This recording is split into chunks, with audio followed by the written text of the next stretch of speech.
Thank you very much. I think I'm going to use the microphone to save my voice a little bit, and hopefully that helps everybody hear very well. Great pleasure to be back here, Ballroom at the Bird. It's just such a wonderful, beautiful facility. Glad to be here today. Jeremy did mention that the slides that we have from the presentations are available on the Center for Economic Development and Business Research website. My slides are also available on the Center for Real Estate website, which is realestate.wichita.edu. And so feel free to take pictures, post things on this as you want, but if you want a copy of the slides, that's probably the easiest way to get things that you're interested in. As I talk today, I'm looking back and I'm trying to think about some perspective. And the story in real estate markets over the past 2 or 3 years was the incredibly low mortgage rates that we saw as a policy response in the wake of the pandemic, and how that really juiced up home sales activity and caused it to go through the roof. And then when mortgage rates began to go up in 2022, how that then really brought back down home sales activity. But what I want to do today is to give some perspective, both, first of all, of some longer term perspective, because I think when we compare, so often in economics, we look at the last couple of years and we say, oh, where are we today compared to where we were a year ago? But when we come off of such extraordinarily unusual times, that comparison gets really distorted. And so I want to think about where we are today compared to what may be more normal times. And then I want to use that to kind of talk about where I think we're going to be heading in the coming year with real estate markets. But a lot of that is going to be tied to what's been happening with mortgage rates. And so you can see my first slide here. I wanted to give some long-term perspective on the 30-year fixed mortgage rate, which is the benchmark rate that most people look at for purchasing a home.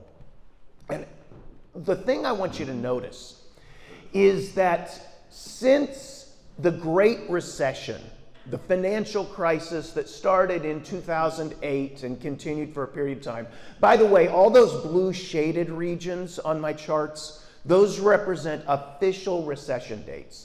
And so if you go back basically from 2010 up all the way through 2022, we were in a period where mortgage rates were not normal. They were not typical. All of that period of time, we had 30-year fixed mortgage rate that was below 5%, with a couple of times where it dropped down below 3%. That was just absolutely, the technical term we use is crazy low rates. It's not something that we ever expected that would have happened. And if you go back prior to the financial crisis, I would argue that was a period of time when we really felt like we had hit, that sweet spot. We were in nirvana when it came to mortgage rates. We had gotten inflation under control. The economy was growing at a good, healthy clip, and you'll notice there we had mortgage rates that were bouncing around that 7.5% rate, maybe dropping down to 6.5%. Those were the mortgage rates, and we thought this is the best it's ever going to get. Okay? And then we had the financial crisis, which caused all sorts of turmoil across many, many different types of markets. And since then, we have been in an abnormal world ever since that time. So just to have that sense of perspective, the rates that we've seen here over the last year or so, while they seem really high compared to the last 2 years prior to that, they're not really high in a grand scheme of what mortgage rates ought to be.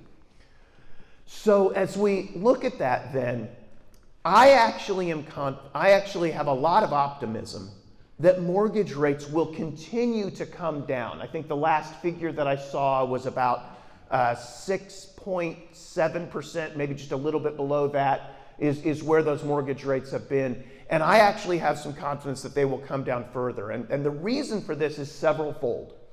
First is that I believe inflation is really getting under control. So this is the blue line on here is the consumer price index. It's not exactly the measure of inflation the Federal Reserve used, but it's close enough for us to talk about it. And that was down at 3.4% at the last figure that I have here. The Fed's inflation target is about 2% inflation target. So it's still higher than the Fed would like, but it seems to be heading down in that direction. And I actually have a lot of confidence that it's going to continue heading down in the coming months. And my reason for that is that I'm jumping ahead on my slide here. Let me just mention here, the thing that's really important for mortgage rates is not the headline inflation number.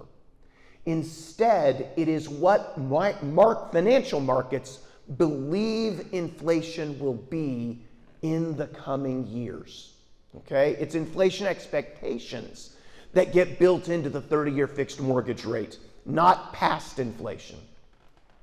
And when you look at this slide, this is some different measures of inflation expectations. The blue line is that headline inflation number. The red line is a measure of expected inflation based on a household survey. You know, what do you think inflation will be next year? What do you think it'll be? What do you think it'll be? Okay. Well, household surveys are interesting. It's nice to know what they think. But if you really want to know what's going to happen, your best bet is to look at some sort of a market where people are putting lots and lots of money betting on what that outcome will be. And the U.S. Treasury securities is a market where we see that. And there are two types of Treasury securities that are really useful for this. One is the traditional Treasury security, which you simply buy a bond, the federal government pays you interest every 6 months, and at the end they pay you back the principal, but there's no adjustment for inflation. If there's a lot of inflation, the dollars you get back from the federal government are going to buy less stuff. But there's another bond. It's called a TIPS, or Treasury Inflation Protected Security. And that security actually adjusts its principal balance, how much the federal government is going to pay you back and how much interest they pay you, based on actual interest actual inflation that has occurred. And when we look at the difference between the yields on the traditional Treasury security and the one that's protected from inflation, we can tease out what financial markets seem to believe inflation will be over the coming years. And that's the green line at the bottom of this. We call it the 5-year break-even rate. It would be the implied inflation rate over the next 5 years that would justify the prices that investors are paying for those two different types of bonds. I like to think of it like the Vegas line on the Super Bowl, right? Lots of people are putting money on both sides of it. It represents the collective wisdom of those financial markets. Now, we, of course, all know that they're wrong. The Chiefs will win next Sunday, but man, it's still just amazing anybody would want to bet against Patrick Mahomes as an underdog, right? I mean, wow, does that motivate him? But in this case, we're talking about expected inflation, and you'll notice that green line, it's just right above 2%, which is the Fed's inflation target. And that gives me some confidence that we are, in fact, going to see inflation continue to come on down. There are some other things that help me be confident about that. One is the fact that the big thing that's keeping the inflation rate higher than the Fed's inflation target right now are the housing components. Okay, so there are lots of different products and services that we go out and price to measure this consumer price index. One of them is housing. For people who rent, we actually ask, what did you pay in rent this year? What did you pay in rent last year? And we go through and we compare those rents, okay? For homeowners, we actually don't look at home prices.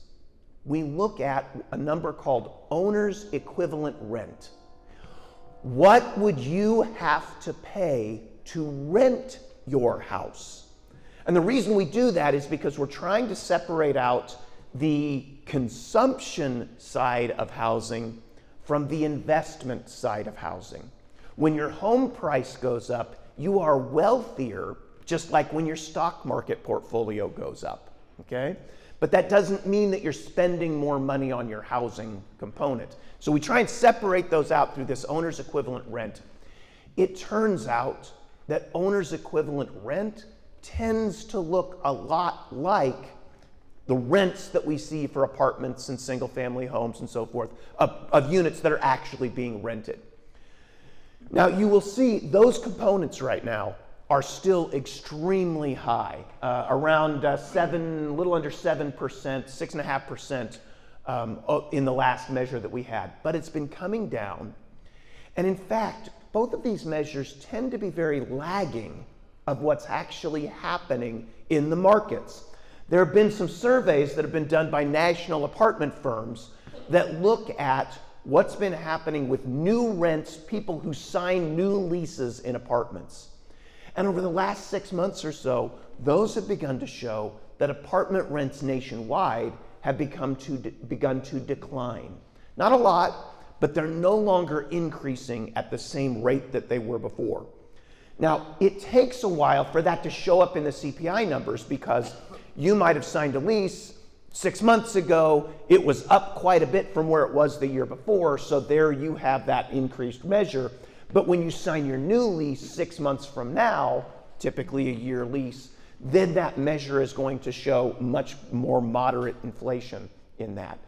And so this should lead to those housing components of inflation to come down in the coming months. And that is the big driver for the headline inflation number right now, which should bring everything else down in line. Now, whenever an economist says they know what will happen with prices or anything else, be scared. But this is my best guess, okay? Lots of things could change, but that's where I am. There is, I'm not the only one who thinks that mortgage rates will be coming down in the coming months. The Mortgage Bankers Association's forecast is that the 30-year fixed mortgage rate will drop down to about 6% by the end of this year, and then down to the mid-5s by the end of next year.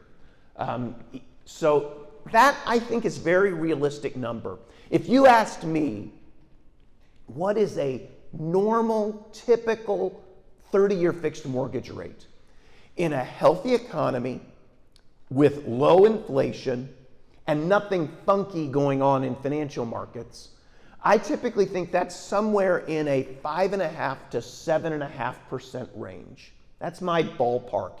If you get above 7.5%, that probably means we've really got inflation that's become embedded, markets are expecting it, and that's something that is artificially causing mortgage rates to be above a normal level.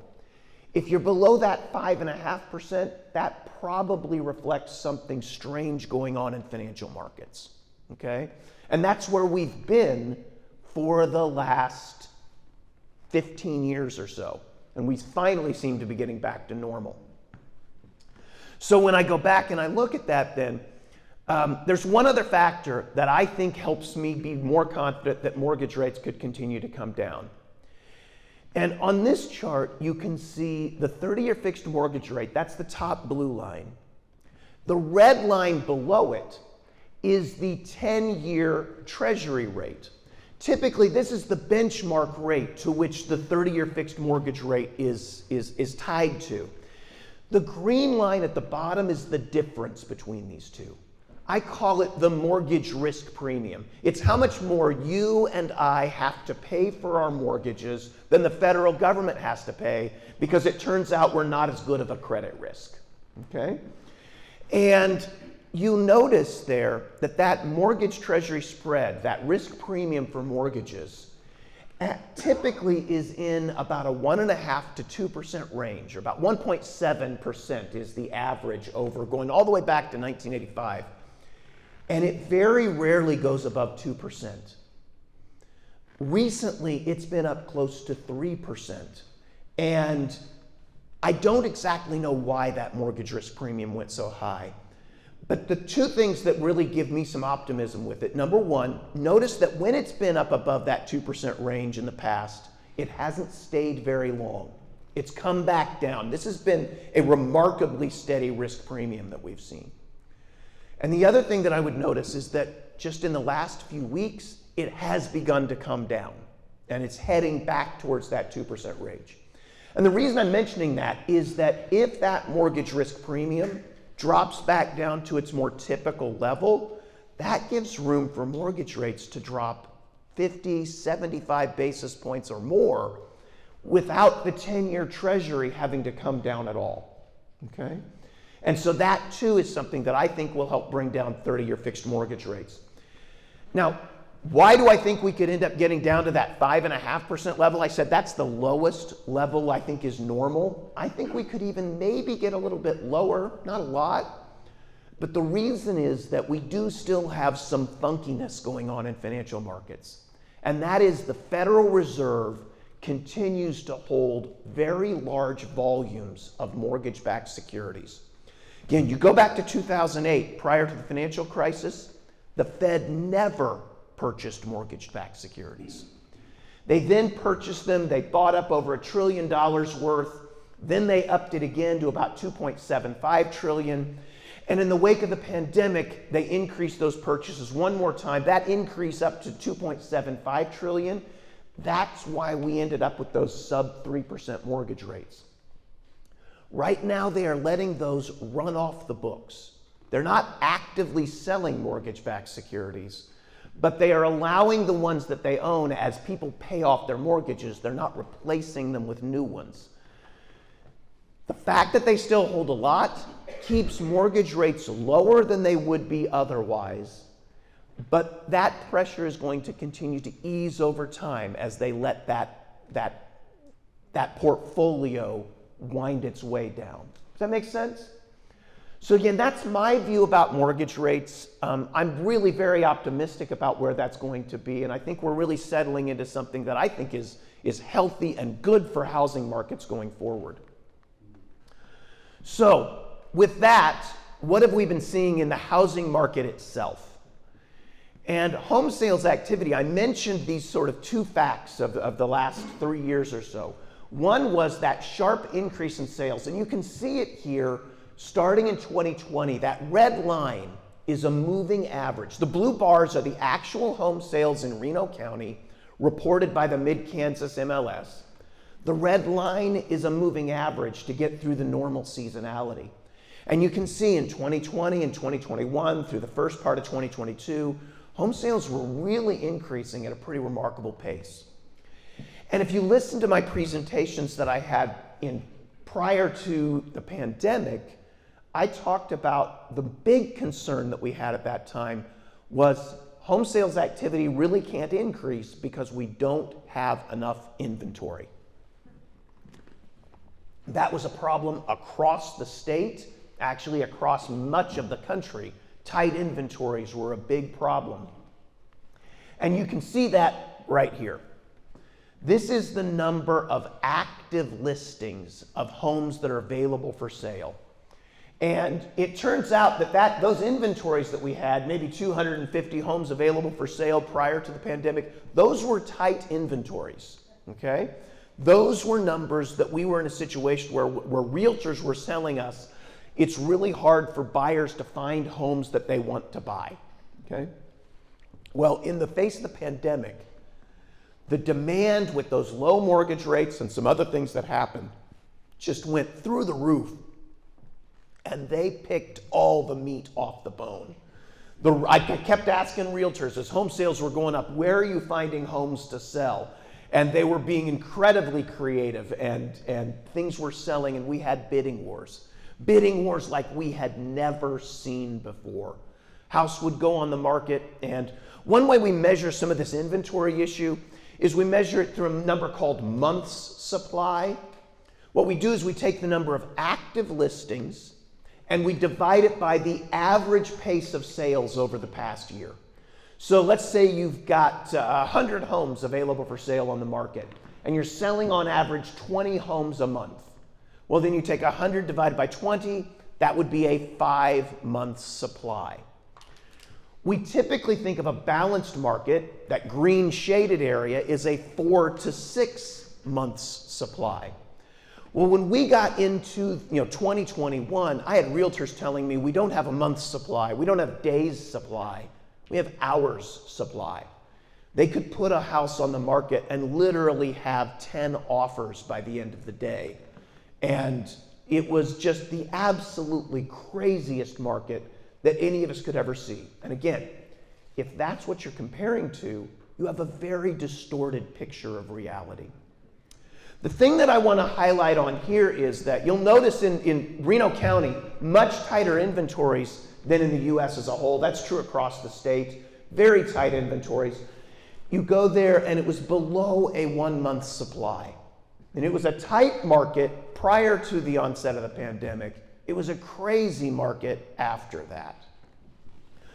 Well, you come and you can notice there that those month supply figures have been ticking up over the last year or so. And that seems like we're saying, uh-oh, maybe we're going to get into a glut. Maybe it's going to turn into a seller's market. After all, we had such a strong housing market. We must have a bubble. It must burst. There is no comparison to where we have been the last few years to what we saw back around the time of the financial crisis with the housing bubble and then the bust that we saw. No comparison whatsoever. Right now, we are still in a situation where we have less than half of the inventory in Reno County than we did prior to the onset of the pandemic, which was a time when we already had moved down below that 4-month supply and were in what we would typically consider to be a seller's market. Now, the seller's markets that we're experiencing right now are not the ridiculous, shall I say, stupid seller's market that we saw in 2021.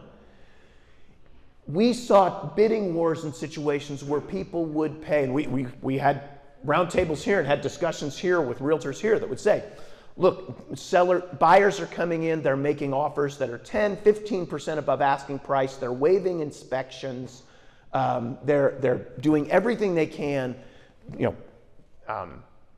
FHA and VA buyers don't have a chance at anything. You've got to be a traditional, conventional mortgage, or better yet, you better be bringing all cash, and you better just be willing to close no matter what happens between now and closing. That was the type of situation we've seen. We are still seeing multiple offer situations. It's just that they are saying, yeah, you know what, I still want an inspection. I still want to confirm that we have these things. So we're back to what would be more typical, normal seller's market behavior rather than something that's just crazy bizarre. So tight inventories still remain that. What are some other measures that I look at to tell me yes? By the way, I should mention here, this measure of month supply, there's nothing magic about it. This 4 to 6 month supply is just a rule of thumb. Just because we are above a 6-month supply doesn't mean that buyers and sellers are acting like it's a buyer's market. And similarly, when it gets below a 4-month supply, it doesn't necessarily mean that buyers and sellers are behaving like it's a seller's market. It's a rule of thumb, but I always like to look at other measures to say, is this really what's happening? And what are the other measures that I look at? Well, one of them is, what percentage of homes are selling at a price that is at or above the original list price? And if you go back into the 20 teens, you can see here that we were sitting just below 30% of all homes in Reno County were selling at or above the original list price. Okay? Normally we think that homes, that means 70% sold at a discount, which is typical, right? It's a negotiation process. I offer my home at $200,000, you offer me $190,000, we agree to $195,000. That's the negotiation. We sold below the original list price. In the wake of the pandemic, we went all the way up where 60% of all homes in Reno County were selling at or above the original list price. And while that's come down, we're still at a place where it's about half of all homes. kind of looking at that moving average kind of moving through, we're about half of all homes are still selling at or above original list price. That tells me it's still a seller's market, okay? By the way, the active listings up there, that's just asking whether or not basically has a seller reduced prices. It's very rare that you see a home that is at a list price that's above its original list price. Can happen, but very rare. Usually this is just a measure of what percentage of homes have been discounted. And you can see that we're still at or above the typical level there of homes that are either still at their original list price. They're not discounting it very much. Another measure that we can look at here is going to be the days on market. How long is a home typically on the market? What we have here is the median days on market, which means that half of the homes took longer to sell, half of the homes took less time to sell. And you can once again see we had been coming down to relatively low median days on market about 30 days prior to the onset of the pandemic. That was really low for Reno County. Well, we've dropped down to below 10 days on market, and now it's sitting just above 10 days on market. I think it was 13 days in December. That was the median number of days on market. Really, really low numbers, okay? And we haven't recovered even back to the seller's market world that we were prior to the onset of the pandemic. One last measure that we look at here, if you have this seller's market, the other thing you look at is what's been happening to home prices. And again, this is the median sale price of homes in Reno County, which isn't a perfect measure of home price appreciation because it can be affected by which types of homes are selling well at any given point in time. But you will notice here that the median sale price was just above $100,000 back in 2015, 2016. It had been coming up because of the tight market in 2017, 2018, 2019, and then it shot up in 2020, 21, and early 22. And now we're up at a place where that median sale price is about $130,000. That's a 30% increase in median sale price just over the past 4 or 5 years. Okay? That's a big, big increase in home prices. As I said, this isn't a perfect measure of home price appreciation. A better measure is one that's produced by the Federal Housing Finance Agency. Unfortunately, they only do it for the major metropolitan areas, and then they lump all of the counties in Kansas that are not a part of one of the 5 metropolitan areas into this non-MSAs category, which I call rural. Now, I know Hutchinson isn't really rural Kansas. There's rural, and then there's non-metropolitan area. But Reno County would be captured in this measure. And what you can see here is that in these counties, last year home price appreciation topped out at about 15% year-over-year change. The most recent number that we have right now is the third quarter of 2023, and that's at about 6% last year. That's back 6%. If you go back historically, that is an incredibly fast appreciation rate. Our expectation is that over the coming months, home price appreciation across most of the state of Kansas is going to slow down to more normal, really great levels, okay? So normal, really great, rather than in crazy, really great, okay? Maybe in this type of region, maybe a 4 to 5% increase, which again, that would represent really strong home price appreciation for Reno County, but not the levels that we saw over the last few years. I promised my county appraiser friends to tell them that my presentation was in part designed to help shield them from all the complaints about those increases in property tax valuations. I would remind you that the county assessor's job is not to impose taxes on you. The county assessor's job is only to make sure that whatever tax rates are imposed by your county, your city, your school district, and other taxing authorities, that those taxes are paid fairly based on the value of your real estate assets, okay?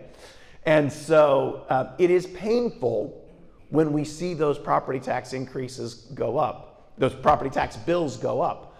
But two things to recognize. Number one is talk to your legislators and your county commissioners about what is the tax mill levy they're going to choose rather than the county assessor. And number two, do remember, it is reflecting a real increase in your wealth as a homeowner. And while that doesn't always feel that way in terms of the income that you're dealing with right now, at some point that value will be there. By the way, I do have some thoughts about ways to deal with this for people on fixed income that we can talk about if we have time. But home price appreciation has been really solid. I don't think that's going to slow down. Well, I think it's going to slow down, but it's not going to go down to nothing. And I think I am 13 seconds over my time, so I'll reserve my questions for later, but I'll be around afterwards so we can ask questions then. Thank you all very much.